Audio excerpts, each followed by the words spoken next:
Pasha Parroh, YNet7. Thank you for tuning. Got LEE V here today. We're going to talk about genres of film or genres of music and film. V, you want to give a quick intro for those that don't know who you are? I'd be glad to. I am VLEEV. That's VLEE V, or Believe if you believe.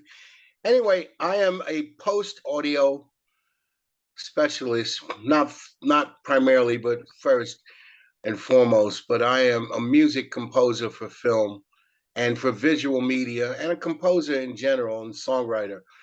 When we deal with the visual image, the visual media, it's telling a story. And that visual story is usually accompanied by certain audio, music, sound effects, sound design, and even the natural sounds that are supposed to be in the atmosphere of the character, as in Foley. And I'm going to talk to you about the genres of music and how it comes about and how the music conveys the story emotionally. And that's okay. So what it is that reduces down to the word mood, which is a state of mind or feeling. All right. And for those that are you're catching this one for the first time, go back and watch. I think this is about the third or fourth one we've done. And we're building upon this from all the way back from the origin when films were just silent movies on black and white screens, and how sound was introduced into the process. So tell us about how the different states of mind, or how the different genres of music control the state of mind in associated film. That's easy. And I don't think you have to be a musician or even understand music. The human emotions are all pretty much based on sight and sound. And especially when you're dealing with cinema and a public exhibition of sight and sound. Once sound and once the talkies were incorporated in sync with film, motion picture, public exhibition of motion picture took a heavier new level. And then music was a whole nother story. What happens with music to help tell the story is we communicate through the modes of music or the scales of music. And those scales, however, to less complicated, they run from the human emotions of sadness, happiness, joy, to anger, disappointment, sorrow, bewilderment, perplexment. When a character is searching for something that's been missing, or the key to some dilemma or a challenge, music usually tells and helps tell the story. And this aids the director and the writer of the film to help tell this story. I think I've said that 3 or 4 times. And how it does it, and usually the director gets to convey what kind of music he thinks, and the composer's job now is to come up with what the director's looking for. And in a lot of cases, even above what the director's looking for, to help them tell this story. So what would be the difference in between what genre is going to be compelling for an action film versus a mystery or a thriller horror?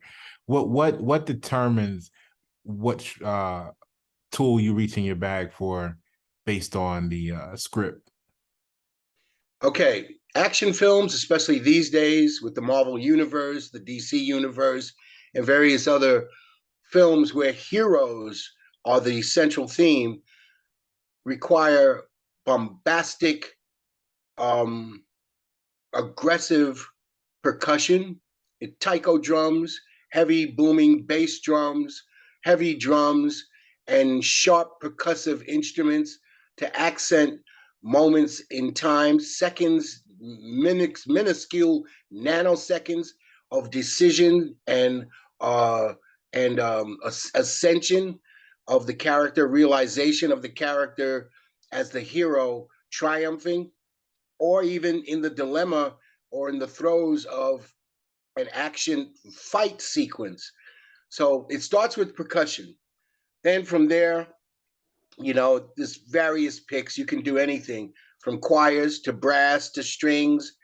But the percussion's the main thing for me. And a lot of other composers, if you watch those films, you'll always hear that sense and feel that sense of the level of the fight or the level of the action taken by the hero is conveyed with percussion. So why does percussion generally lead? Well, percussion was one of the first communication tools of man. Back to African rhythms.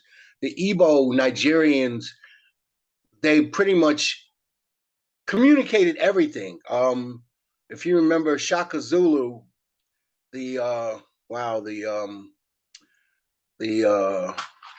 Zulu nation, before they went to war, they had their drums go first, and the drums were to set up the mood of impending danger for the opponent or the enemy, but it also was spirit uplifting and energizing and supercharging the army that was coming to bring the pain. You know what I mean? So yeah, Coming to that's bang the the bang. bring the Ooh. pain. Yes. I came to bring the pain to the brain. Yeah, yeah, that's a long time ago. I mean, even go back to Neanderthal cavemen, with the clubs, they found that beating those clubs on various certain types of receiving end, a log or even a wall in a cave. Caves had echoes. Man discovered sound, and he discovered he could communicate through sound. And to step away from percussion real quick, violins, the strings, when you think about what strings can do, they can go from sweetness to absolute terror. And when I say Mhm. sweetness, think of your most romantic moment when your two love characters are staring into each other's eyes, and they embrace each other, and just before the kiss, they give you that sweetness. Now I'll switch from that and go to the shower scene in Psycho, Alfred Hitchcock, and those strings can give you just about everything. Strings tend to vibrate pretty much like humans, and it's Hmm. funny because I think of the legend of the sirens that would lure men to their deaths, in the Iliad and the Homer. Yeah, they would be lulled into this. So, but I tend to put things in. I tend to to uh, to put things in an analysis and an analogy. Yeah, still got breakfast going down over here. Okay, Hey, and that analogy of the shape of a violin and the stringed instruments is pretty much shaped like a woman. And a woman's voice is pretty much very versatile to go from taking you from one emotion to the other. So, I I play with these kinds of insights. yeah. And so it's alive, it's a living thing. And you said a word I wanted to key in on earlier. Um, spirit. It's the Yeah. spirit of Yes. the experience, right? Yes. Yes. So that kind of piggybacks or directly ties into when you're talking about the woman and the violin, the vibration of the strings at human frequency, because you're giving birth. It's like evoking and evoking spirits into the magic of the work, the production. So, what's a diegetic or non-diegetic? Wow. Now that's my favorite subject. The diegetic is the character enjoying or providing something in real time based on with their character. Like they'll cut the radio on, or they're in a car and they cut the radio on. That's diegetic. Or they're in a band, they're playing music. That's diegetic. Or there is a particular sound or percussive, and they're making percussive sounds. That's diegetic. Most of the time, and I see a lot of hip hop movies. Mhm. There's a diegetic because the guys are practicing and working on their craft, and movies like Hustle and Flow and The Beat Maker and movies like that. These guys they got to show you they're working out their craft. So you're going to hear them rap, you're going to hear the music play. That's diegetic, but then it goes into underscore, which is created by someone like me, a composer, has to complement that, draw from it, not plagiarize it, but draw from it and bring that same spirit now in a sense of making the viewer feel the emotion on another level and tell the story on a greater level, on another level, not greater necessarily. Because a lot of diegetic music, the diegenesis of music is one thing because it shows you what the character is literally into. Mm-hmm. But then when you go to underscore, you know that it's not the character, that it's part of the industrial package that's telling the story. Got it. Got it. So who defines this spirit? Is this coming from the director, or is this something that you get to talk to the director about and add elements like before the scene is shot sometimes? How does that work? Those are very good examples to speak on. All right. 90% of the time it's the director. Mm-hmm. A composer's supposed to bring no ego to this. This isn't songwriting. This isn't we're going to have a hit record. This is let's tell a story. But then there is a gray area when you get used to working with a director. No, I'm sorry, reverse that and flip it. When a director gets used to working with you, they're comfortable to the point where they can tell you what they want and then leave it. And then everything you come up with is usually going to be great after that. At first foray in is kind of rough waters to try to understand, and for the director to try to understand how to talk to you and accept what you're giving him. But once again, it's not so much, it's more the director. The director gets to tell you what he wants. And the scene dictates to the director. He has his vision. But now when you get into the areas of a song that's in a soundtrack and the characters are dancing to a song, like in certain movies like Love and Basketball or The Big Chill, they're actually going to be dancing and grooving to a song and it's a moment for them. Then the underscore, like I said, has to pay homage to that particular feeling and at least segue from that scene into the next scene to Mm-hmm. bring that feeling to a closure or even carry it over into the next scene. It depends on how a director wants, but it's pretty much all about the director. Okay. And then that goes into the etymology of the word mode, which is dealing with Mood, alt mode, alterations, right? right. Okay. Yeah, yep. And so there are seven types of modes that explain what this stuff really does. And it's Ionian, Dorian, Phrygian, Lydian, Mixolydian, Aeolian, and Locrian.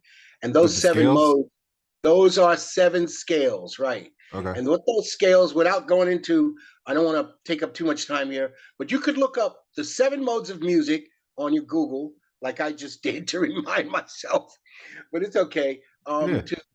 To further break down what it is your task is, and these modes will tell you pretty much what the mood is. And you can take a song with a melody or a melody you create and you could re-render it based on these modes of music, and you'll hear the difference because certain notes will change depending on how you wrote it. So if you wrote it in Locrian, you may be able to change it to Aeolian, Mixolydian, Lydian, Phrygian, Dorian, and Ionian. You may be able to change it, or it may take several different changes to convey or give the language of that scene's emotion. Yeah. So when you spoke about the film movie and then the underscore, I mean the film sounds, right? Like they're dancing to a song that they wrote or something, or rapping to the song they wrote. That's in the film. Do you get to design and work on that as well? Sometimes I do, since I am a songwriter and I am a beat maker, and I've worked with rappers since the late 80s.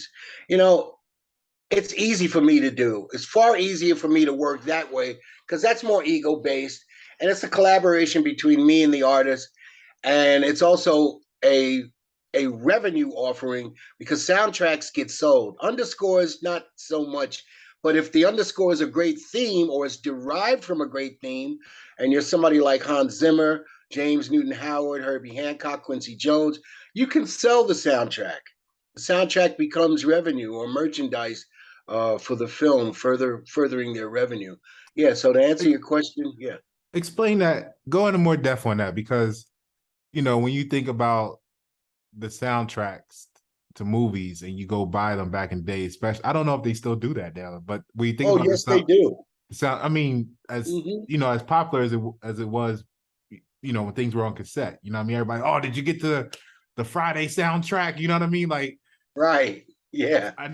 Until now, I mean, it's there in the subconscious where you realize that there's additional components to the underscore, but right. it's not a part of the actual songs that the artist would have wrote to go as what they call the soundtrack.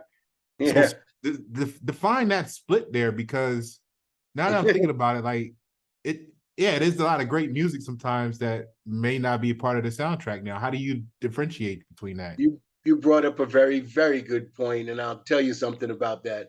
This is why we bring no ego, because nobody's supposed to notice us. Nobody's supposed to notice the underscore. What they're supposed to notice is the feelings that they're getting while they're watching it. So it becomes right. The spirit, right? The spirit moves them to feel what the characters are feeling, what the director wished for the story in that scene to convey to them. The character sad? Are they angry? Are they happy? Are they discovering something? Are they feeling empowered? Are they ascending or are they descending? So yeah, that music's supposed to be subconscious or subtle. Now, the soundtrack, in other words, though, that's like I said, a favorite song. Now, if the theme song that comes in with the opening credits gets applied in a commercial sense, because it's a commercial song, that theme is like the theme is co-star in the credits with the credits, where you see written by, costumes by, directed by, starring, blah blah blah, and that theme is playing. So you think of the James Bond theme, the Pink Panther theme, The Color Purple, beautiful score. E.T., the Indiana Jones, they have a thematic, and then the composer takes from that thematic and he writes it in. One of the greatest examples that brings to my mind is the Five Heartbeats. Okay. They had a hit record. It's Digenic. Everybody knows the hit record, and then the cops pulled them over and they made them sing their song so they could prove who they were, I guess. But it was more or less to humiliate them. And the guys sang the theme song in such a sad way, you can feel the way they were feeling it. You know what I mean? By the way they were singing it. That's one of the great examples of taking something that's digenic, or the difference between the underscore and the difference between a song, right? The soundtrack, and a song that's being enjoyed. Yeah. So it gave just enough quote unquote alteration of the spirit to show the mood was different. Yes. And that's what slided it over. So tell the people, what's the difference in that conversation? Let's say you're involved, you get to be involved in a project ahead of time, whereas and what's the difference between the conversation and getting product in the underscore versus getting product in the soundtrack from that conversation standpoint from the director and the composer? Well, the director usually is approaching me about underscore. Now, if they approach me about a theme song and I get into the thematic, then we're going to talk on another level, because I would like the theme song to be memorable. I will write it memorable enough for it to be a commercially released theme song. Opening credits are but 2 to 3 minutes. I've never seen them go over 3 minutes, but some filmmakers are very creative with how they do it. They'll break the credits, but the song will be going, it'll come down, then they'll show some action to introduce the characters or the dilemma or whatever the story's about. Then they'll break back into it, and then you'll see the final directed by, then it goes into the story. That's just another way. You know, there's always a way to break a rule and make a new rule. But getting back to the meat of it, it's a matter of memorable song that's commercial and not so much the science of the modes. It's commercial, you know. I mean, it's going to be one of those modes and it's going to crack, you know. Phrygian is one of the most popular. Lydian is another. And those modes are more or less blues and happiness and major scales, major and minor scales that play with the happy, the rhythm of the melody and the rhythm of the lyrics and the content is such a way where it's festive or it's mood up. It's mood up, in other words. Yeah. Okay. So massive download for the people. I appreciate it. What do you have that you would want to add at this point regarding this topic that maybe we didn't cover yet? Well, right now I'm in the middle of I just got Will Powers on my team. He's my mix the picture. He's my audio editor, and he's just brings a wealth of knowledge. He worked on a few big scale films, and I'm just glad to have him on the team. And the important thing about that is now my team is closed, and I'm satisfied knowing that we're on. We have all the elements of the people and personnel to fully create for a filmmaker. So I guess closing out, what I want to say is the most important thing you can do as a composer is have your own team intact to create your own style and sound. It's great to emulate the greats because they've done it and they're showing you how they do it. So what you want to emulate is the system, and then you still want to innovate and create and custom make the system for your own, but you still have to have the basic elements. You need the orchestrator to take your ideas and write it out for a full symphony if you're going the symphonic route. You're going to need the technical guy who understands how to help you create your mock-ups to make them more real.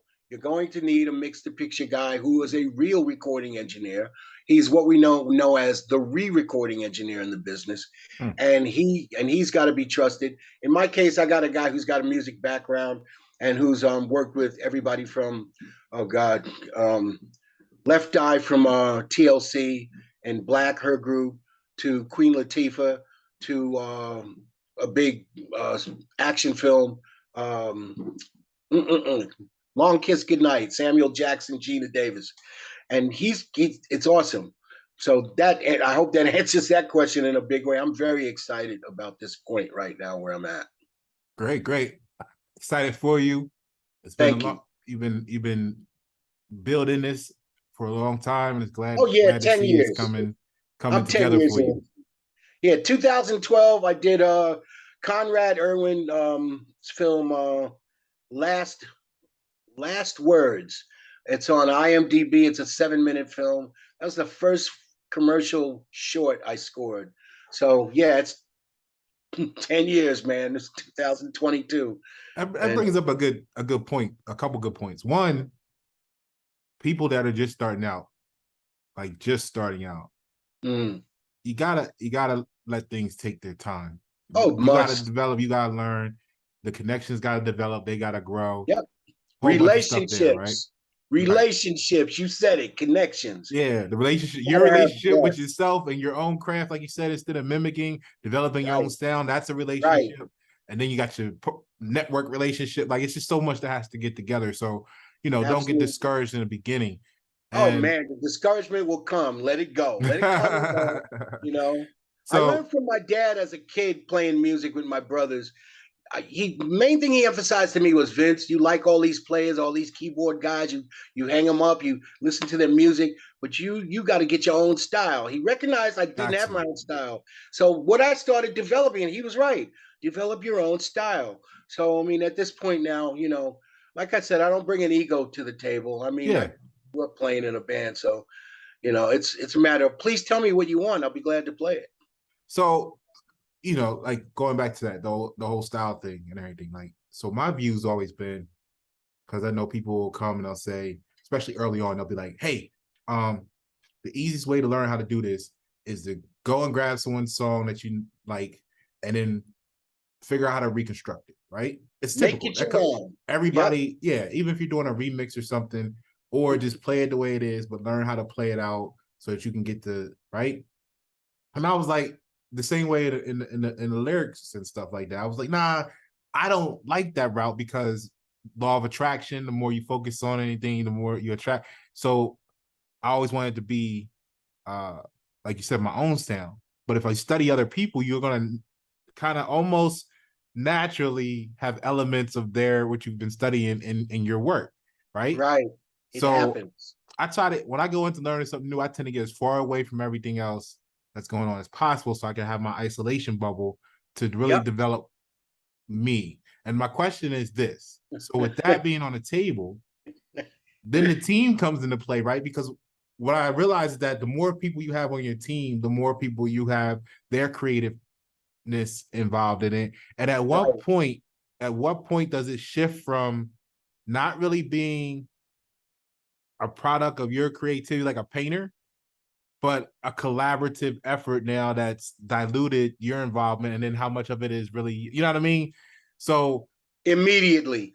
right. Okay. Immediately. So There's no if you had ego. time, here's the question. It's If you had already. time, right, would you look to consolidate all the different roles, right, into yourself, being able to do it all yourself? I Not to say tried you that, and can't, that's not to say you I can't, tried that. I but tried that. The learning curve is too high, especially to do it right. And this was one of the biggest obstacles that I yeah, had to wake up and realize. You know, I grew up one of these really gifted kids. You know, I hate that whole genius Doogie Howser thing. I'm 63 now. I've well outgrown it. And part of the maturity is in knowing that you need others, knowing that you need their help, knowing that you need to build a team. And everybody has a lane, but we can help each other with our lanes. And like I said, it's back to what you just hit it on the head. Immediately, it's a collaborative effort because the director's telling me what he wants. Now I'm telling my team, and they're used to this thing now. So we're all getting together, and they're like Will go, okay, well, give me that main melody. Don't get crazy. Don't do no arranging. Just give me that main melody. Don't put no effects on it, but do what you do, and I'm just gonna take that stuff off and show you what I can do with it. Oh man, he's been working magic. I gave him 9 of my tracks for this speculative blockbuster that's gonna come out in 2025, and he has just taken my game to the next level. The guy did it in 20 minutes on the first few tracks. I can't say enough. I don't want yeah. to say too much. I don't want to jinx it. But but but back to that question. Yeah, it's a collaborative effort immediately. Okay. Mhm. And you do have to have a team and you do have to respect them. And especially experienced guys that know their position and they're playing it, but they want to help you play your position better. You know, Right, right, like a basketball team, you watch the wow, you watch the Bulls, those 6 runs. You watch them during the playoffs. You see how they played. You watch the Lakers and see how they played. Man, you can go back to Magic's days. You see how they played. That behind the back pass, they just couldn't catch on. They just couldn't catch that. They said, "Oh, he's going to the hoop. It's behind the back pass," and boom, somebody else's. That's an important thing, and this is what happens with us. I'll be like, okay, here it is. I could finish this, but I'm not going to. Let me hand it to you because you're going to do a much better job your way. So you speak about some great observations that are by far discussed often when that conversation comes up. Team versus no team. Mm-hmm. Trust is always a thing, which Oh man, uh so here's when you went into the basketball though, that's a great analogy because thank you. the whole debate about Michael Jordan being the I greatest don't look ever. like a basketball player. People are Huh? like, well, he must really be a fan. I don't look like a Hey, basketball player by far. hey, yeah, looks can be deceiving, bro. Look, so I know, I I'm gonna know. still have to D you up until you know what I mean? Because soon as And you I slack take off, you that's up when you on start that dropping offer. threes and doing fadeaways and behind the back passes and shit. You know what I'm saying? And they out there talking about you out there Listen, getting cooked.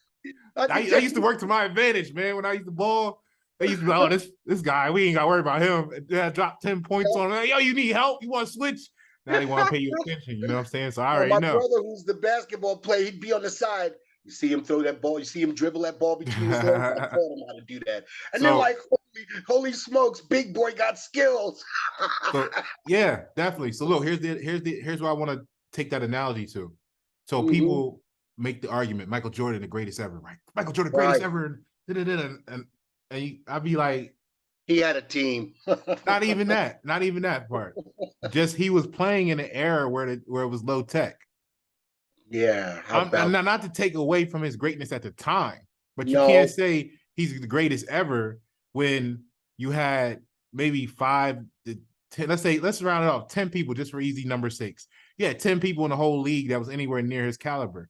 In today's league, the technology is different, the game plan is different. You got 100 people that are equally as good, or in that ballpark at least, to compete against. So it makes things a lot different, right? Exponential. So when we translate that back to the music, right? One of my biggest fears with I ain't gonna say the biggest, yeah, I could call it fear. One of the biggest fears of remaining locked like that, right, is we start to lose access on the potential shifts in technology, whether it's the way we go about doing things. Because 20 years ago, you needed a team because it would have took you 10,000 hours to do it by yourself. Well, like you said in one of our other videos with the phone, now you can do everything. You can literally do everything in your hand yourself in a fraction of the time. So now it becomes a question of give me this for closing for the people that are coming up. The pros and cons from your perspective, now that I threw that icing on the cake there, right? With the technology and the modern, what's the realistic pros and cons of having a team versus not having a team? As we mentioned, your creativity is all the way from start to finish now. You got complete control. So in today's market compared to 20 years ago? Well,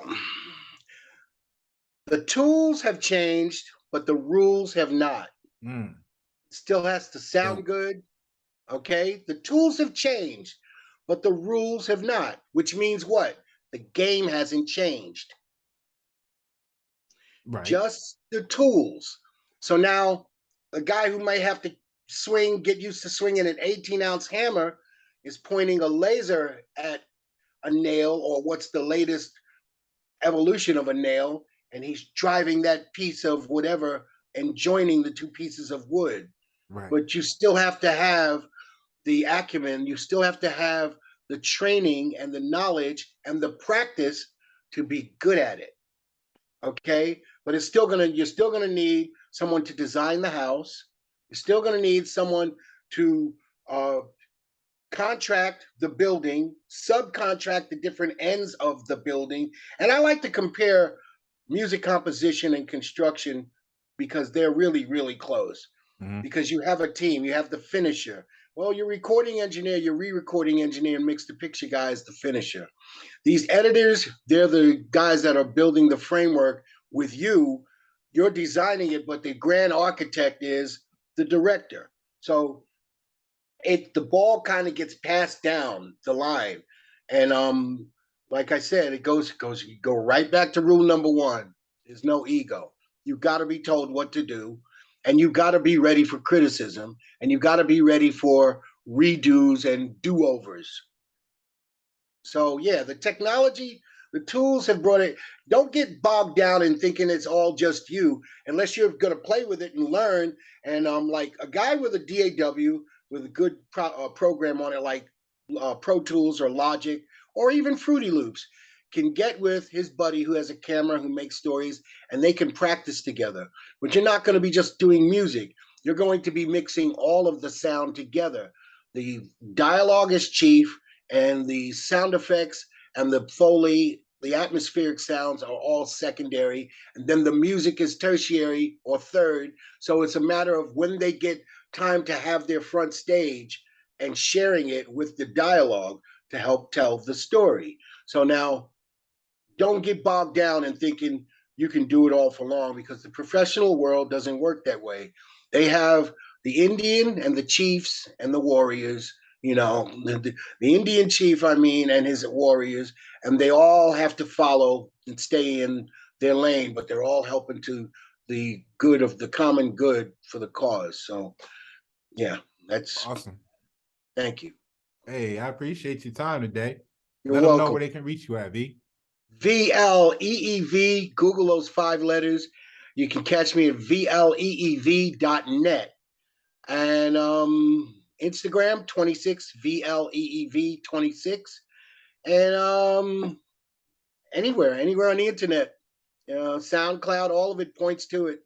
If you just Google those 5 letters, VLEEV, you should be able to get it. Everything pop right up. Okay. Thank you. Appreciate it. I'm Pasha Paroh. It's YNet7. Peace. Peace.